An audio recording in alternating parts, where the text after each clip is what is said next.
rcr750.com, @rcr750 en Twitter e Instagram. Neomar Hernández, buenas tardes. Daniel Lara, buenas tardes, ¿cómo estás? Saludos a todos, estoy de vuelta en video, estoy de nuevo en la pantalla, bueno. Después de...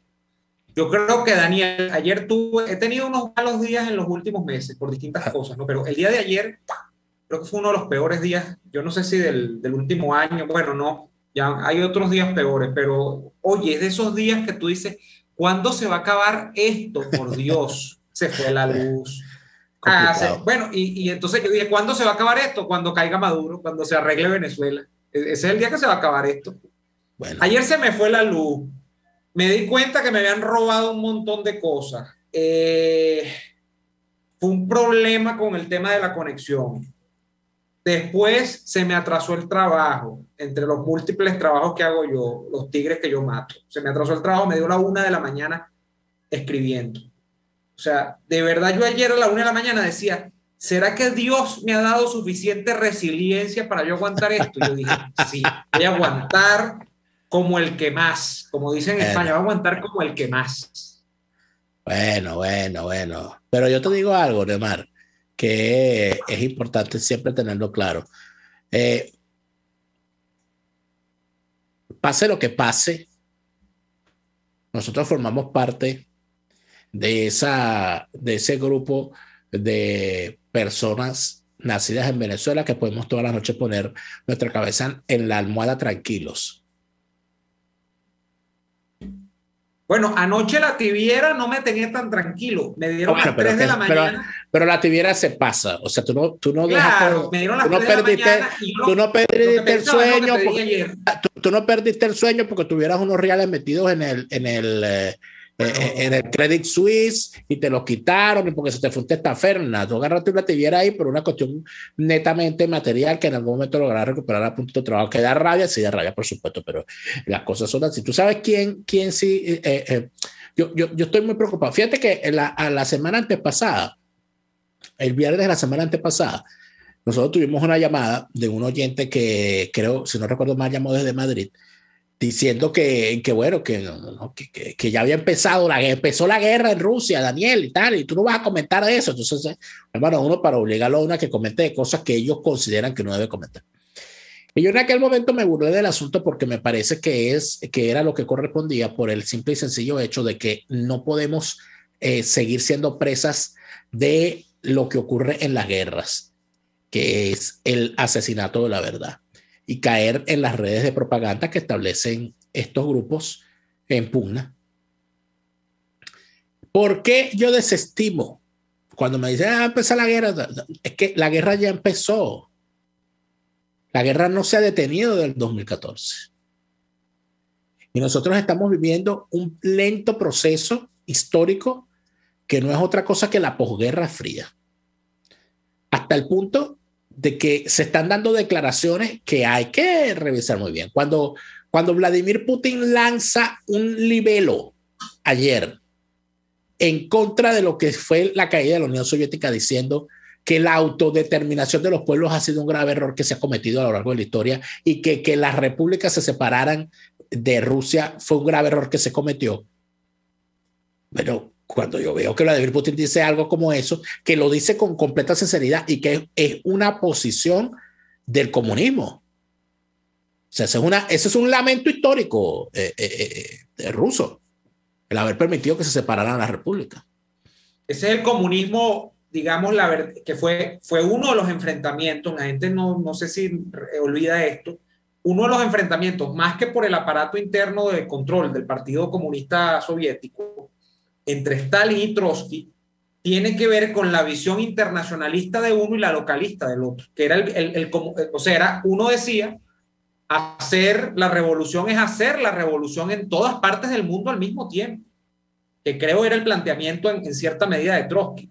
Claro, pero el punto al que yo me refería era no al inicio de la Unión Soviética, sino al final, a lo que significó la disgregación de la Unión Soviética luego de los procesos que se dieron a raíz de la perestroika y todo aquello. Lo que decía Putin era que había sido un grave error permitir que en función de la autodeterminación de los pueblos se disgregaran las naciones. Y eso no es una discusión menor. Eso no es una discusión menor. Fíjate que uno de los grandes lamentos que existe en el seno, por ejemplo, de España, está todo el tema de lo que significó perder su poder colonial en Iberoamérica. Una de las grandes discusiones que hubo al inicio, cuidado, que una de las grandes discusiones que hubo en la actual República de Colombia al inicio de la misma fue permitir que Venezuela se fuera de la Unión. Y y esa es la razón por la cual las oligarquías criollas y los nuevos amos o los nuevos grupos creados alrededor del proceso independentista, decidió la sociedad venezolana de la época ponerse en manos de Páez, porque el terror que había era que hubiese una reacción desde el territorio, desde la Nueva Granada, una acción militar para impedir que Venezuela fuese una república independiente. Hasta el punto que eso imagínate tú un detalle con respecto a eso, que la primera Cancillería venezolana era un ministerio, un superministerio que agrupaba las relaciones exteriores y el tema militar. Es decir, era el ministro de Defensa y Relaciones Exteriores. Porque era lo mismo. Porque la defensa, la seguridad y defensa de la nueva república naciente dependía de las relaciones exteriores, no se podía separar en ese momento.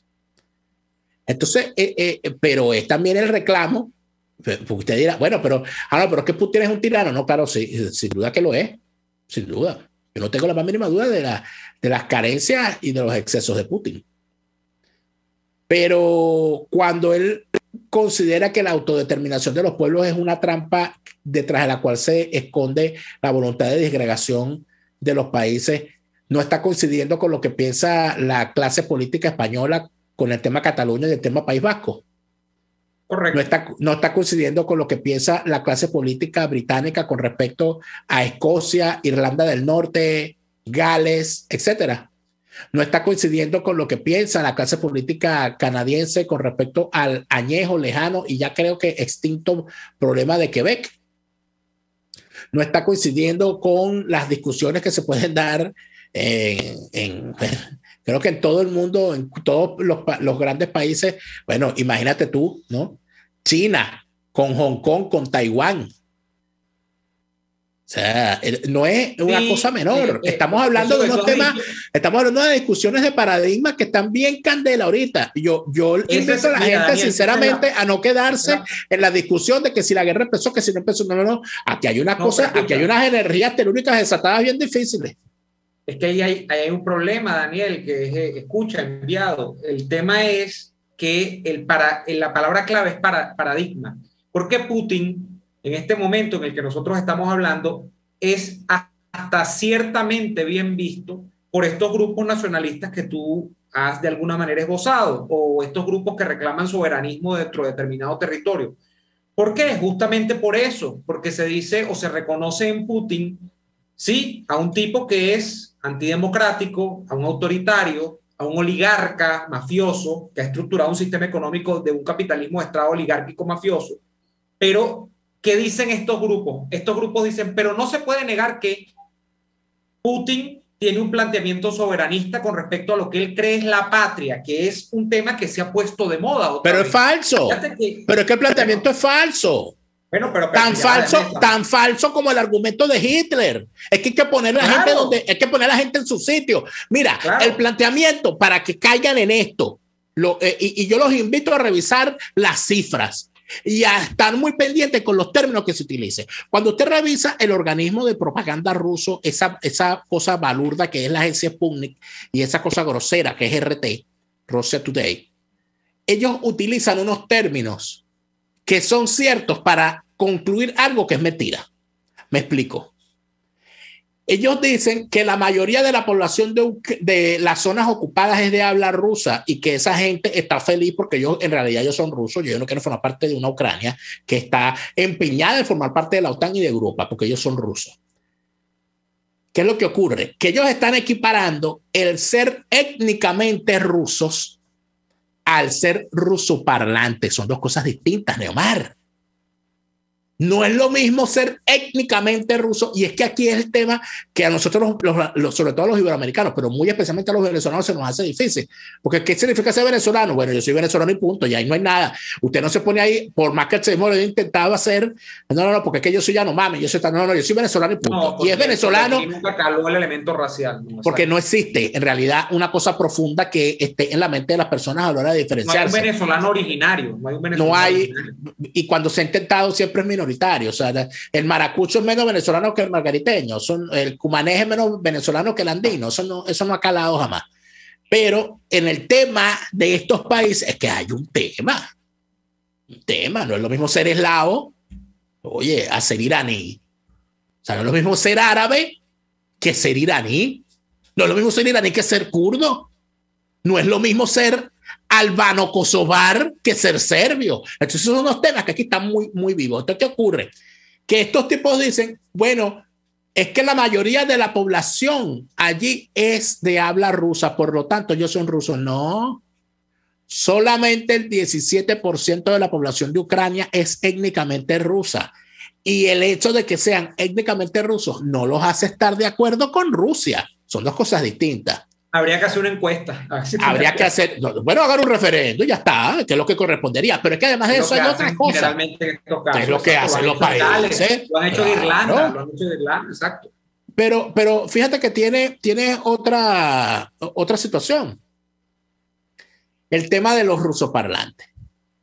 Bueno, cosa infame. Me decía un amigo ucraniano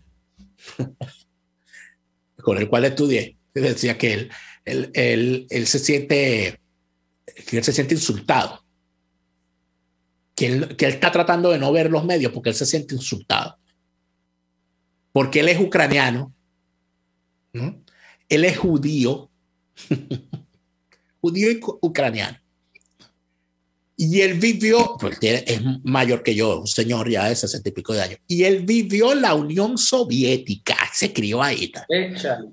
¿Entiendes? O sea, los cuentos de mi amigo Volodymyr, por cierto, igual que el presidente, son unos cuentos que me ha echado que, bueno, te caes para atrás. Y este pana me dice, claro que yo hablo ruso, por supuesto que hablo ruso. Yo hablo ruso porque yo estaba obligado a aprender ruso, estaba obligado a hablar ruso, porque en la escuela las clases eran en ruso. Y la televisión era en ruso, la radio era en ruso, la prensa era en ruso y nosotros teníamos que hablar en ruso, pero en la casa se hablaba ucraniano. Fueron entregados. Pero en la casa, en el hogar, se hablaba en ucraniano, mucho más cuando ya eran judíos.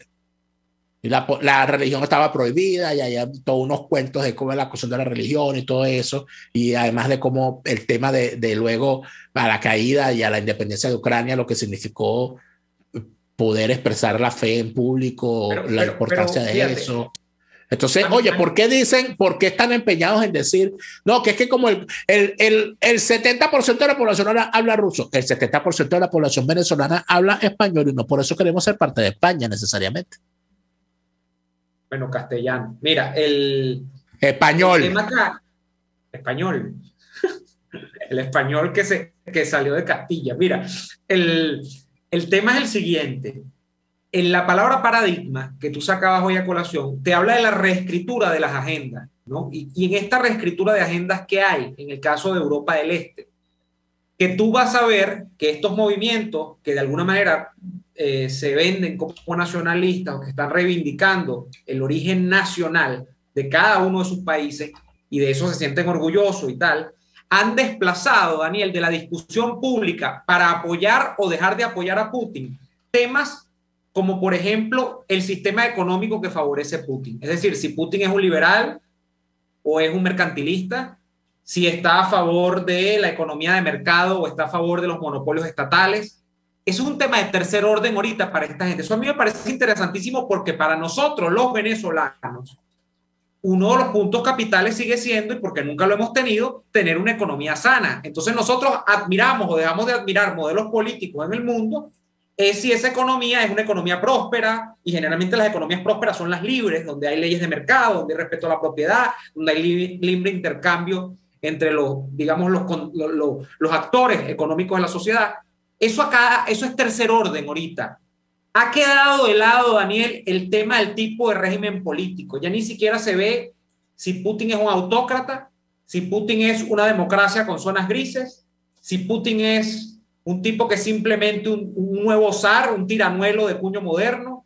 Tercer orden, nosotros los venezolanos, por ejemplo, estamos favoreciendo o nos gustan presidentes que sean respetuosos de la ley, eso es lo que uno piensa, y que sean tipos decididos para emprender reformas dentro de un sistema democrático. Nosotros, por ejemplo, a priori no nos gustaría Putin, porque vemos a Putin y decimos, oye, este tipo es como resucitar a Chávez, pero con un poquito de mejor desempeño económico y, por supuesto, en un país más grande. Y estoy haciendo mucho ahorro o mucha economía de explicaciones, pero es para hacer el ejemplo más gráfico, ¿no?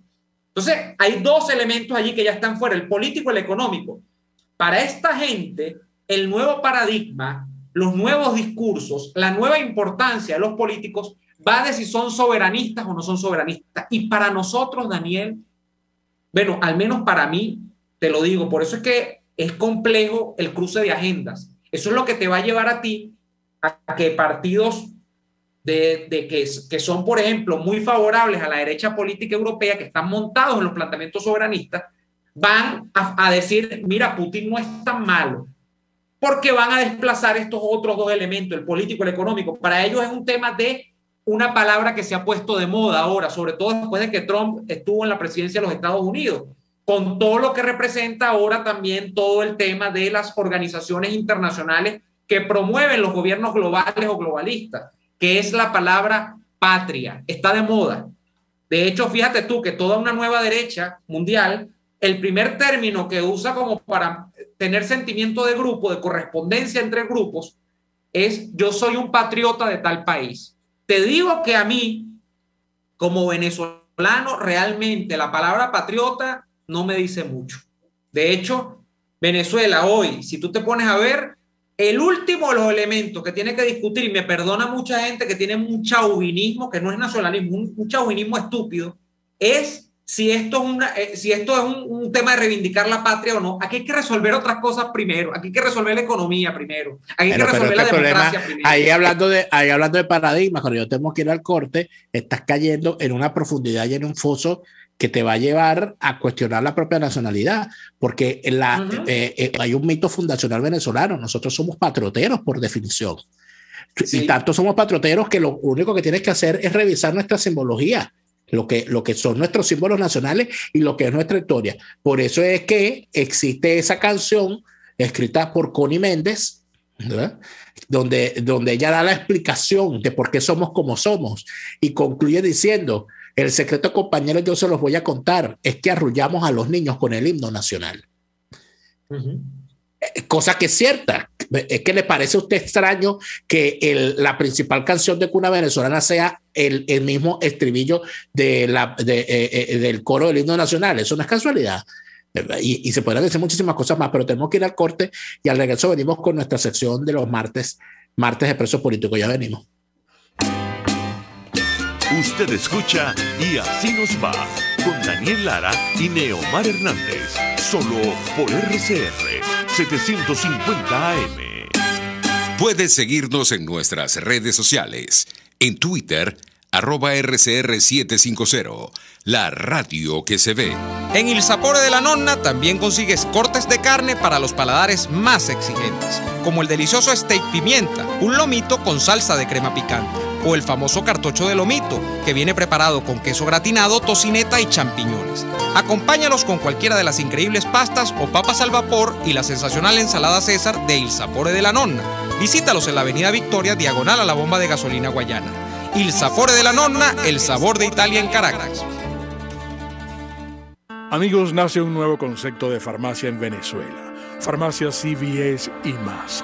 Todo lo demás. En Farmacia CVS, en español CVS, lo consigues todo en un solo lugar. Salud, belleza, hogar y comida. Un nuevo concepto en todo para un nuevo concepto de vida. Farmacia CVS y más está en el CCCT nivel C1, frente a Beco y al lado del Banco Mercantil.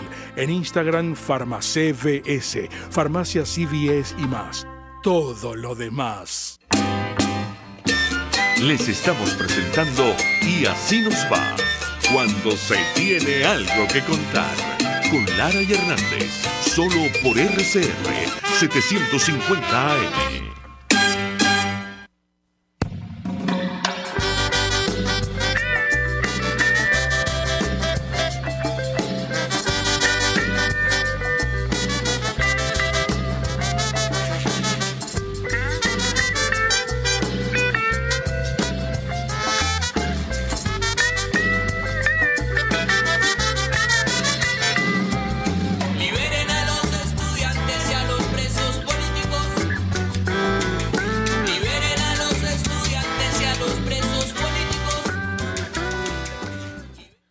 El comandante Víctor Soto Méndez es detenido por la DGCIN en el estado Barinas hace ya casi 4 años, el 2 de marzo de 2018. Están por cumplirse los 4 años de detención.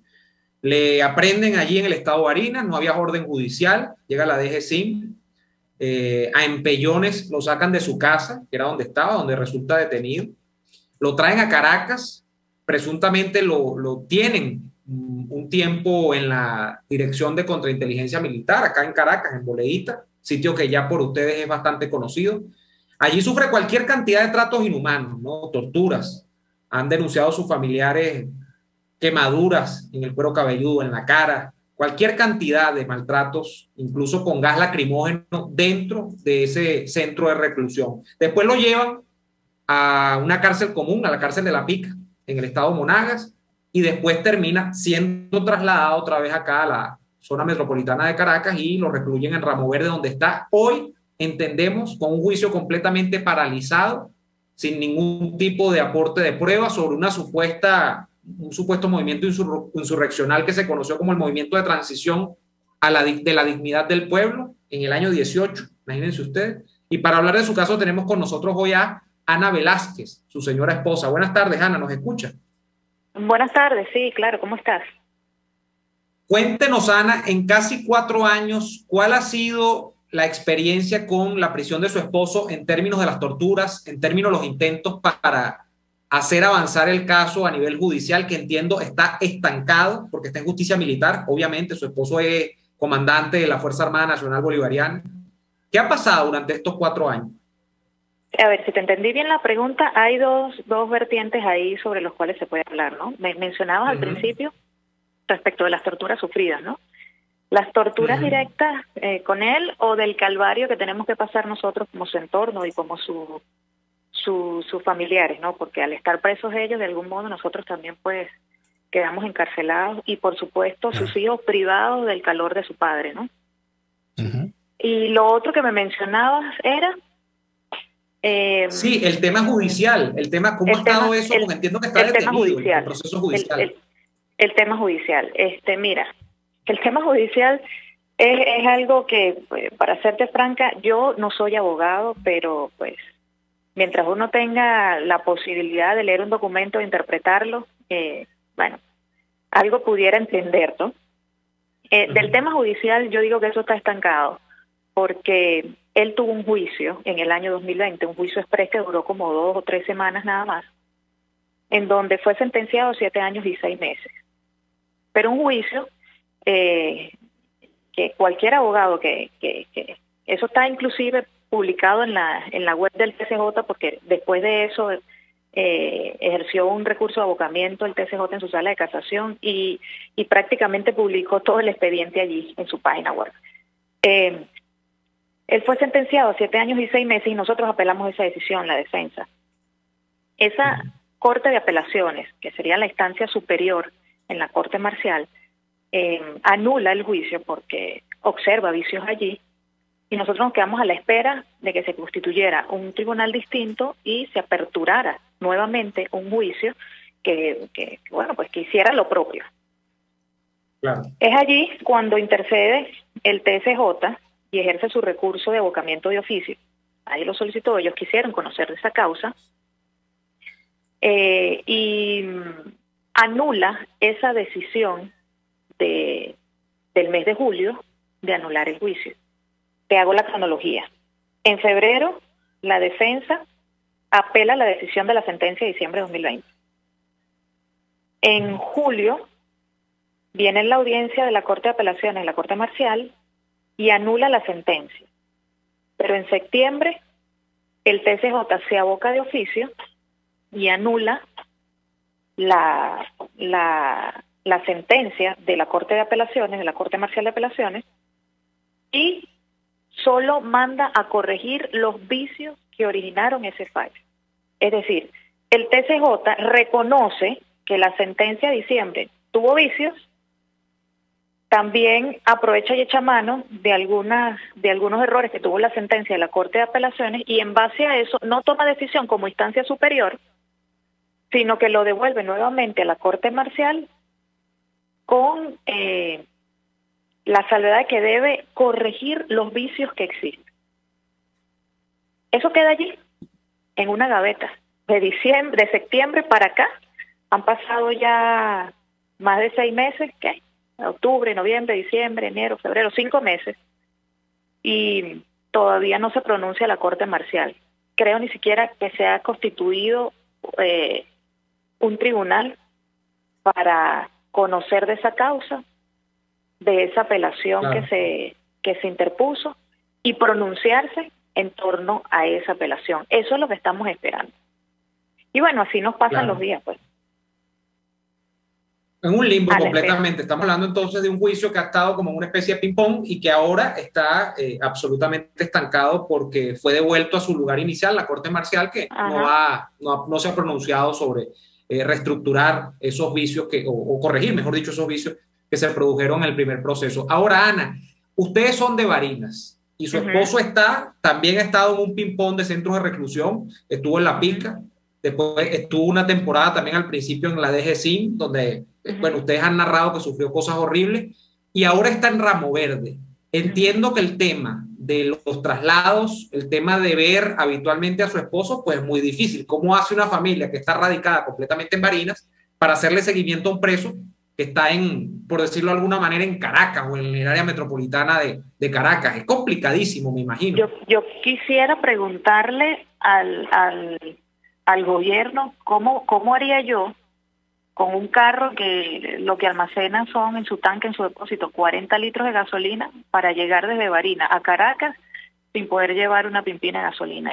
Realmente eso estoy yo todavía pensando, cada vez que salen esas noticias de las cosas como tenemos que sortear la dificultad de los venezolanos. Yo digo, bueno, chicos, resiliencia, aquí nos las arreglaremos, porque yo estoy cansada de ir y venir como un taxi de aquí a Ramo Verde y yo tengo que retanquear.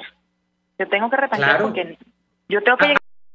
¿No ve a su esposo, Ana? ¿Cuándo fue la última vez que lo pudo ver? ¿Hace cuánto que no ve a su esposo? ¿Hace cuánto? En diciembre, porque desde el punto de vista logístico no es fácil. Nosotros tenemos 3 hijos. Y lógicamente, claro, que ir para allá significa no solo que yo lo vea como mi esposo, sus hijos necesitan verlo y compartir con él y pasar tiempo con él. Entonces, los viajes, las planificaciones que yo hago son en familia. En ocasiones me llevo a la cuñada o me llevo a mi suegra, cuando no nos vamos nosotros 4 solos. Pero desde el punto de vista económico y logístico realmente golpea. Por supuesto que sí. Lógicamente, señora, uno hace lo posible, pero siempre hay limitaciones. Claro, señora, que además de esto, en el periodo en el que su esposo estaba preso, que lo está desde el año 2018, bueno, ocurre todo este tema de la pandemia que prácticamente fue la excusa adicional para aumentar el aislamiento. ¿Cuánto tiempo estuvieron ustedes sin poderlo ver? Casualmente yo había pasado los días de carnaval de ese febrero 2020 allá con él y con los niños y con la suegra. Y bueno, a los 15 o 3 semanas el gobierno decreta este cierre, que no se puede viajar entre estados, y bueno, estamos en pandemia, todo el mundo encerrado en su casa, y les viene como anillo al dedo, como tú dices, Daniel, para aislarlos totalmente. Con el tema pandemia, ellos inclusive, nosotros no podíamos ir, pero la DGCIN sí entraba como Pedro por su casa y hacía sus requisas, y inclusive mi esposo y todos los de su celda tuvieron COVID, cosa que, bueno, le puso a uno el alma en un hilo, porque lo que significó este virus en el año 2020 para todos los habitantes de este planeta fue sumamente complejo, sobre todo cuando tú no podías estar con tus familiares ni atender ni ver qué es lo que realmente el paciente como tal tenía, ¿no? O tu familiar estaba padeciendo. Él tuvo COVID en el mes de agosto y se dio cuenta porque preparándose su comida me dijo, oye, tú me mandaste con el familiar. Yo tengo una prima que le llevaba al mercado porque yo no podía ir, una prima que vive en Caracas, y entonces él me dice, tú me enviaste un jengibre y un ajo en polvo. Y le digo, no, eso no era ajo en polvo, eso era jengibre. Y resulta que ni lo olía ni lo podía degustar, pues jengibre. Nos dimos cuenta cuando me dice Jenny que el jengibre que era ajo, que me dice mi prima, oye, me mandó unas notas que el ajo en polvo ese no se dio cuenta que no tenía gusto ni sabor porque no determinó el ajo. Claro. Y era jengibre. Entonces, bueno, nos movimos rápidamente para la siguiente visita, pasarle los medicamentos. Claro. Esa situación de aislamiento se prolongó hasta el año siguiente, en el mes de abril. Imagínese. Es decir, que visitas no hubo durante todo el año 2020, y en el año siguiente, en el 2021, en abril, abrieron visitas, pero a través de una cerca. Es decir, ellos podían bajar al pasillo de entrada a Ramo Verde, se quedaban dentro del pasillo y nosotros por fuera de la reja, en una silla, podíamos hablar con él, con los custodios allí, a través de la cerca. En ese abril yo estuve allí en visita. Ya. Y esa situación de la cerca la eliminaron como en octubre del año pasado. Ya, señora Ana Raquel Velázquez, lamentablemente se nos ha agotado el tiempo, pero quisiéramos indicarle que en efecto seguiremos pendientes del caso de su esposo, el teniente coronel Víctor Eduardo Soto Méndez, y por supuesto, en caso de que tenga cualquier situación que comentar adicional a este caso en algún momento, por favor, estaremos aquí para atender ese caso. Muchísimas gracias. Vale, muchas gracias por el espacio. Muchas gracias a la señora Raquel Velázquez, esposa del preso político teniente coronel Víctor Eduardo Soto Méndez. Y nosotros vamos al corte y ya venimos con más de este martes de los presos políticos. RCR les está presentando a Lara y Hernández en Y Así Nos Va por sus 750 AM. Puedes seguirnos en nuestras redes sociales. En Twitter, @RCR750. La radio que se ve. Tuplata.com.be, la cuarentena no los detiene. Siguen haciendo envíos desde los Estados Unidos a Venezuela, sin complicaciones. Además de eso, buscan tu carga en Tampa, Orlando y Miami sin ningún costo adicional. Sí, no tienes que moverte. Van hasta la puerta de tu casa y se encargan de todo. Tuplata.com.be, con promoción de servicio de pick-up gratis. Hasta en la cuarentena, tuplata.com.be. En los envíos te da la tarifa más baja y en el menor tiempo. Hola, les saluda Mónica Pupo y los invito a acompañarnos a Diafragma 5.6 Radio, la fotografía que tú escuchas, el único programa de radio dedicado para la fotografía y los fotógrafos. Diafragma 5.6 Radio, todos los sábados a las 11 de la mañana, por RCR, la radio que se ve. RCR 750 AM, porque lo bueno une.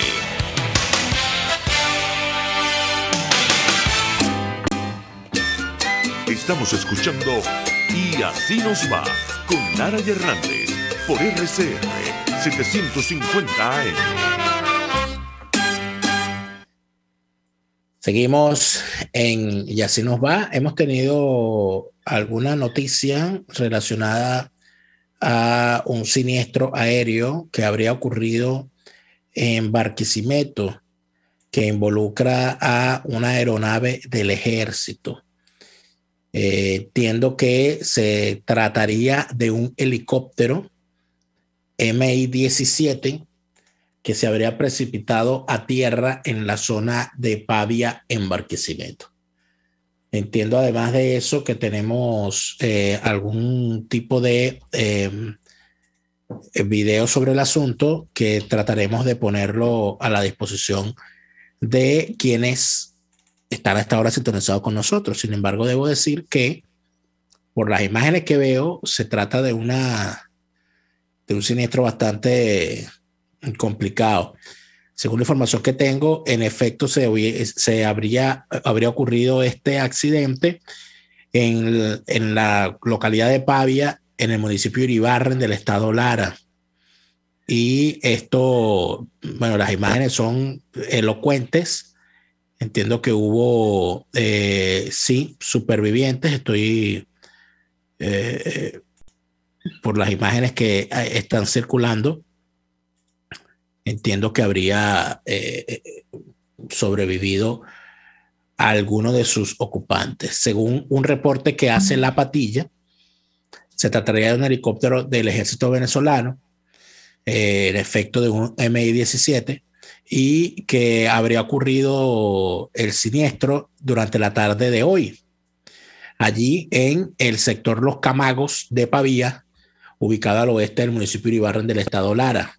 Lo que se indica y se ve en los videos, que ya producción los tiene, cuando los tengan nos indican, cuando lo tengan a disposición, está lleno el sitio de autoridades de protección civil, bomberos y militares. El alcalde de este municipio confirmó el siniestro e indica que los 2 tripulantes de la aeronave fueron atendidos rápidamente por funcionarios de seguridad y trasladados a centros asistenciales. Por lo que se ve, lograron salir. Sin embargo, el helicóptero, bueno, cogió candela y estando en llamas,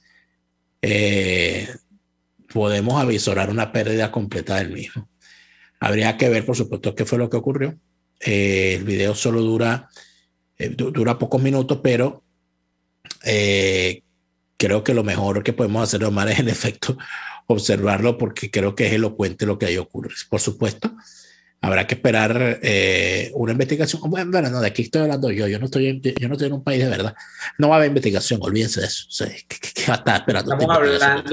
Estamos hablando, bueno, nada, yo tampoco puedo ponerme aquí a aventurar opinión, ¿no? Porque es que esto es como lo que literalmente ocurre en un incendio, pues que se quema todo, uno no sabe qué pasó, y es además una aeronave militar, ¿no? Entonces no sé, una cosa bueno, lo que ha ocurrido siempre en el sector militar y en la aviación militar siempre ha sido más o menos parecido, que es el relajar estas cosas Tenemos el video, Daniel. Tenemos el video. Vamos a ver el video, que entiendo no tiene mucho audio, pero podemos verlo. Adelante, producción, por favor.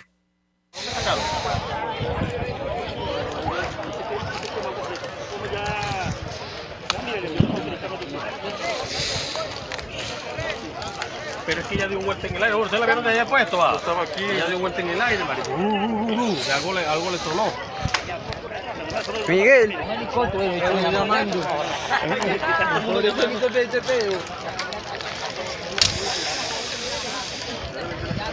Vuelvo dicho el militar, este es grande.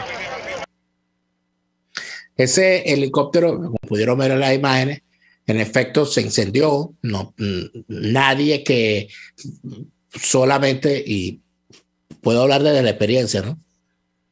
Todos los años que tuve en la aviación y de forma aficionada, y luego también en algunos cursos especiales intenté aproximarme al tema de los accidentes aeronáuticos. Y nadie puede decir qué fue lo que pasó en un accidente hasta que se hace una investigación real y se investigan todas las aristas. Sin embargo, que haya fuego de esa manera es indicativo normalmente de que en efecto el helicóptero o la aeronave podía haber estado con buena capacidad de combustible, ¿no? Porque si no, el incendio en esa magnitud es difícil. Habrá que ver cuál es la investigación. Sin embargo, este M-17 en su versión, un helicóptero ruso, de fabricación rusa, en su versión civil, el M-17 tiene otra numeración, es el Mi-8, y es un helicóptero que tiene capacidad para 30 personas. Eso es una máquina, eso es tremenda máquina. Señor, es tremenda máquina ese helicóptero. Y por supuesto que si fuesen bien utilizadas, estaríamos hablando de unas capacidades importante que podrían tener las Fuerzas Armadas venezolanas. Pero obviamente, como la utilizan es para el mal, para lo malo, allí no se puede ver. Pero en todo caso, allí hay aquí no se ha investigado. Mira, aquí no se ha hecho una investigación de un accidente aeronáutico en este país que valga yo creo, por lo menos en todo el chavismo, ¿no? Si se han hecho 2, son muchas. Bueno, imagínate tú esto que parece un chiste, pero no lo es. Y esto no fue noticia, nadie le paró. Tú sabes que hay el ente que se encarga de hacer la investigación de los accidentes, es la Junta de Investigación de Accidentes Aeronáuticos, ¿no?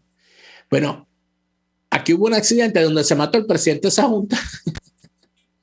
Imagínate tú. Parece un chiste. ¿Qué año fue eso, Daniel? ¿Eso fue hace mucho tiempo?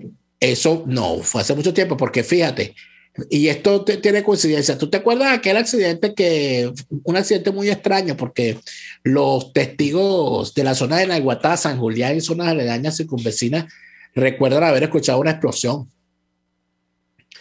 Y cuando yo vi los restos, gracias a las fotos en aquel entonces que me llegaron a la redacción del portal alberguense.com, recuerdo que vi las fotos y habiendo consultado inclusive con gente con experiencia en manejo del buque y salvamento aeronáutico, me dijeron, oye, eso no concuerda con ninguna escena que hayamos visto antes de accidentes contra el mar. En esa aeronave iba el hijo del entonces vicepresidente de Asuntos Económicos y ministro de estrella del chavismo, Miguel Pérez Abad, no sé si te acuerdas. Sí, claro. Y se especuló alguna vez se especuló además que iba un personaje asociado al entorno de Diosdado Cabello, o más particularmente de su esposa. Bueno, se supone que ese accidente tenía que investigarlo la Junta de Investigación de Accidentes. Como al año después, eso fue en 2017, sí, no fue en 2017. El año siguiente se cayó un avión con el presidente de la Junta de Investigación de Accidentes. Qué raro, ¿verdad? Ave María Purísima, sin pecado concebido, Dios mío. Qué cosa tan rara, ¿verdad? Esos aviones que se ven así. Así como pone la cara tú, ¿verdad? Sí. Como decía Vocelo. Decía Vocelo, ¿verdad? No, y entonces trajeron a Miguel Pérez Abad, ¿verdad? Que desapareció, chamo. Miguel Pérez Abad contrató a alguien para que viniera a hacer la búsqueda de los restos del avión. Y ese alguien que trajo es un señor llamado Hugo Marino. Y el señor desapareció, chico. Qué raro, ¿verdad? Tiene casi 4 o 5 años desaparecido Hugo Marino. Todos los días su madre pide tener información de su hijo por redes sociales. Todos los días. Por cierto, no le han dado un solo, digamos, no diría una investigación oficial, una sola atención del Estado venezolano al caso de ella y de su hijo, por supuesto. Una cosa rarísima. Pero ¿no te parece que es raro eso, verdad? Es raro, ¿no? Un señor dedicado a ese tema. El señor era abuso profesional. No solamente era abuso, sino que estaba dedicado precisamente a la búsqueda submarina de naufragios y siniestros.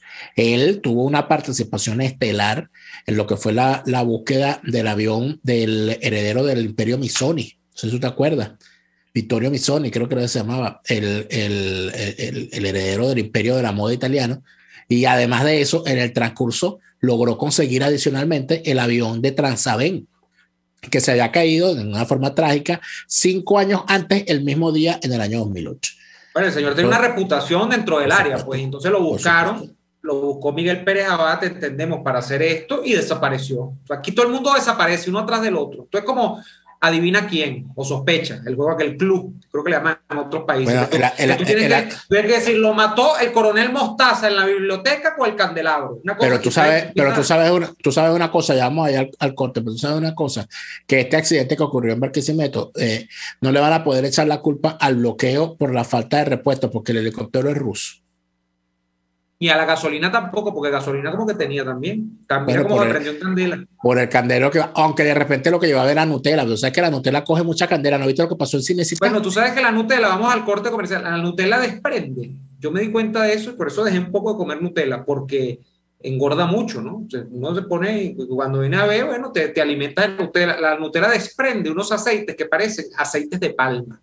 Entonces, eso quizá... Oye, pero debe ser unas palmeras caníbales, porque tú sabes... Una palmera chocolatera. Una palmera chocolatera, y entonces puede ser que ese aceite sea empleado como una especie de biodiesel que se está utilizando para mover... Oye, mira, mejor vamos al corte, porque te has puesto explosivo. Ya venimos. Escuchamos Y Así Nos Va con Lara y Hernández, porque la realidad no se tapa con un dedo. Solo por RCR 750 AM. Sintonícenos a través de Periscope, @RCR750, la radio que se ve. Antojos de pizza, pasta o risotto durante la cuarentena, lo resolvemos. En Il Sapore de la Nonna tienen delivery a varias zonas de Caracas. Así es, Il Sapore de la Nonna te lleva lo mejor de la comida italiana hasta la puerta de tu casa. Haz tu pedido por el 0212-634-0982 o por el 412-569-9404 y disfruta de todo su sabor. Il Sapore de la Nonna en cuarentena sigue siendo el sabor de Italia en Caracas. Atuplata.com.be, la cuarentena no los detiene. Siguen haciendo envíos desde los Estados Unidos a Venezuela sin complicaciones. Además de eso, buscan tu carga en Tampa, Orlando y Miami sin ningún costo adicional. Sí, no tienes que moverte. Van hasta la puerta de tu casa y se encargan de todo. Tuplata.com.be con promoción de servicio de pick-up gratis. Hasta en la cuarentena, tuplata.com.be. En los envíos te da la tarifa más baja y en el menor tiempo. Les estamos presentando Y Así Nos Va, cuando se tiene algo que contar.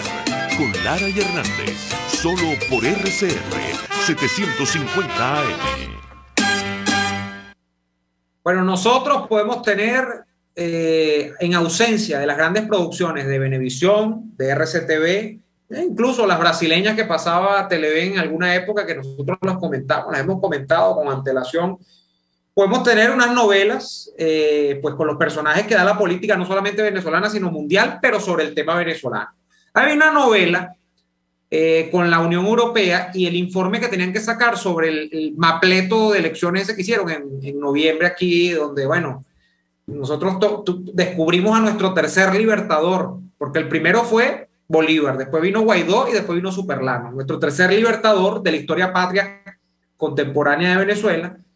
Y las elecciones, pues, en ese informe que tenía que salir, donde, bueno, se esperaban muchas cosas, al final no salió nada. Ha salido, pues, las perogrulladas. En Venezuela hay un sistema judicial que no es el mejor, hay inequidad con la propaganda en la campaña electoral, en el sistema de medios públicos, hay unas irregularidades con respecto al ventajismo el día de la elección. O sea, el catálogo que ustedes se conocen, este es como el catálogo cuando uno le trae el catálogo de Avon, el catálogo de esta gente que vendía de casa en casa, y era el mismo catálogo todo el tiempo, el mismo perfume, tapa amarilla, que uno no sabe qué era, pero bueno, mucha gente compraba para ayudar, pues para ayudar al vecino, la vecina que estaba vendiendo, yo le compraba. Yo recuerdo eso de mi mamá, pues yo nunca compré eso, ¿no? Mi mamá sí. Ese mismo libreto lo ha traído la señora. Hoy han presentado el informe final, por fin. La señora socialista portuguesa, el Partido Socialista Portugués, Isabel Santos, que estuvo aquí, tuvo una cómoda estadía aquí con otros representantes de la Unión Europea, y presentó todo este informe, pues, de lugares comunes, donde ella dice, al final la frase clave es, y estoy parafraseando, no estoy hablando de nada textual, el famoso, pero no se puede negar que. La señora al final dice, todo esto, pero no se puede dejar de reconocer que ha habido avances en Venezuela. Por ejemplo, el CNE ahora es más equilibrado que antes. Los actores que participaron en el proceso reconocieron al final el resultado. Y lo mejor, Daniel, de esta señora, que fue la que vio como a Américo de Gracia les pernancaron aquella cachetada en un hotel en el Bolívar. Y pasó ella por un lado así, de refilón, y se quedó viendo. Y después le pidieron opinión y dijo, venezolanos, sangre muy caliente, son todo aquello que nosotros relatamos también. Lo mejor de toda esta novela que tiene Isabel Santos, estrella portuguesa, como actriz estelar, es el tuit de la señora, por supuesto, que ha escrito en su cuenta, Isabel Piso MEP. En brasileño, por supuesto, digo en portugués, ella no es brasileña, es portuguesa. Al final, la señora se despide con la siguiente perla. Boa sorte, Venezuela. Cristo. La señora nos dijo, agarren ese bacalao ahí, buena suerte. La señora lo que quiso decir fue, eso se traduce, suerte y gaceta hípica. Hasta luego, Lucas. El gacetao hípico. Gaceta, o meu amigo, meu irmão, Ali Khan.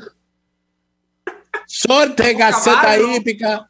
Hasta los caballos, belísimos caballos en Venezuela. El Potro Álvarez. Venezuela, muy gostoso. El hipódromo, meu amigo, meu irmão, el Potro Álvarez. Pero de verdad, a mí me dio risa, Daniel, porque la señora dice, obrigada, muito sentido às venezuelanas e aos venezolanos. Pela forma. No, esta palabra no me gusta, que es como la cogieron en la misión. Ay, no. Sí. Mejor no. Después continúa. Esta relatoría queda ahora en sus manos. Y al final, boa sorte, Venezuela. Es que el portugués es un idioma bonito, porque hasta en la desgracia construye cosas, suena bonito en la desgracia. Boa sorte. Toda sorte, más nada. Ahí te dejo ese bacalao, Daniel. Ahí te dejo ese gallo muerto. Qué terrible. Oye, Dios mío. Pero bueno, eso es lo que esos fueron los funcionarios que nos tocó. Ya veremos en qué termina todo esto. En todo caso, nosotros seguiremos aquí viendo cómo se termina desarrollando los acontecimientos mundiales. Debo decirles que ya por lo menos aquí Europa manifestó su profundo pesar y que se encuentran profundamente preocupados, deeply concerned about la actuación de Rusia, y están completamente seguros de que podrán actuar de forma concertada para hacer recapacitar a Putin. Mientras tanto, hacer concertadamente un comunicado muy fuerte, contundente. Que viene contundente. Ya Alemania anunció que, bueno, que detienen la puesta en marcha del gasoducto Nord Stream 2, mientras Putin no les diga o mientras el mundo no los vea. Entonces, bueno, por supuesto, ya está terminando el invierno. Entonces no hay tanto, pero vamos a ver si en el invierno que viene ese gasoducto va a estar allí. Lo importante es que Putin sigue ahí, amigos. Putin sigue ahí. Entonces ya veremos. Pero se nos acabó este programa, Neomar, despídase. Sí, ya nosotros no podemos seguir, porque nosotros sí somos demócratas, respetamos el tiempo. Las cosas tienen un principio y un final. Por hoy, esto se acabó. Nosotros volvemos mañana, Dios mediante, una nueva jornada de lucha por la opinión libre y la información transparente. Hasta entonces. Por hoy termina Y Así Nos Va. Síganos en Twitter en @y así nos va, @delaraf y @neoadolfo. RCR 750 AM. RCR presentó Y Así Nos Va, una producción nacional independiente de Neomar Hernández, certificado número 25178, para dar cumplimiento al artículo 14 de la Ley de